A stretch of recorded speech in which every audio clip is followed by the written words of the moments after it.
It is time for another graduated bob haircut. As you can see, I'm taking a center section down the center of the back, then a diagonal section, which I've got in my hands right there, and I'm holding my fingers in a 45-degree angle where it's longer at the occipital bone and shorter at the neck. Graduation is the buildup of weight. So a graduated bob is going to be the buildup of weight into a bob. So the back right here is the buildup of weight by the occipital bone and tighter as we get down by the neck.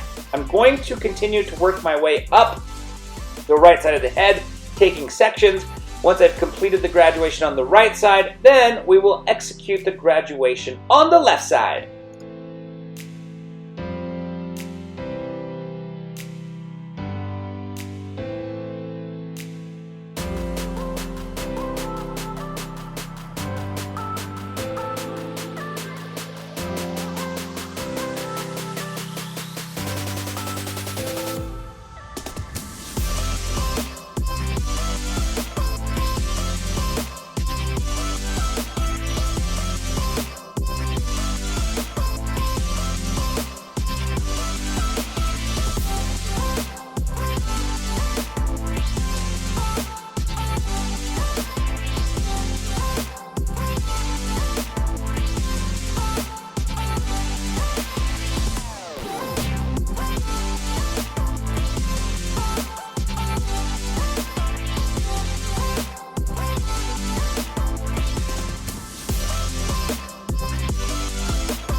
Alright, so now it is time to blend the outline on the right side. You can see I'm using the graduation as my guide to establish the new outline on the right side of the face. So, anything in front of the ear is going to be the right side, anything behind the ear is going to be the back. So, depending on if it's the back right or the back left, it's basically going to be the hair that's behind the ear.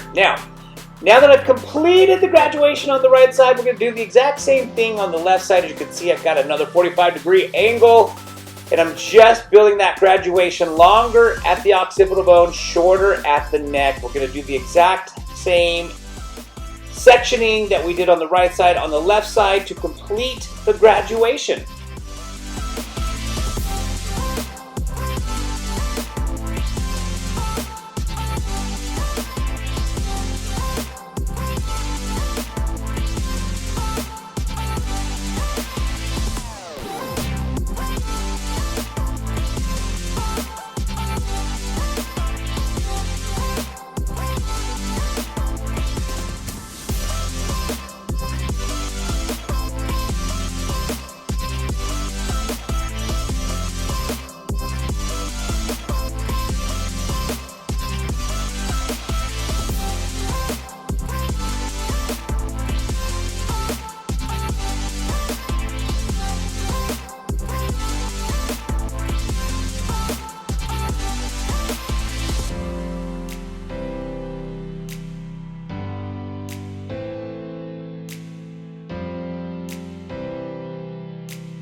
Alright, so we've come to the end of this graduated bob. I hope you guys enjoyed this video. If you did, please give it a thumbs up. Any questions or comments, don't forget to put them down in the comment section below. Also, don't forget to subscribe to this channel and check out this graduation. So, again, graduation is the buildup of weight. You can see the buildup of weight at the occipital bone getting tighter down by the neck. I hope you guys enjoyed this video.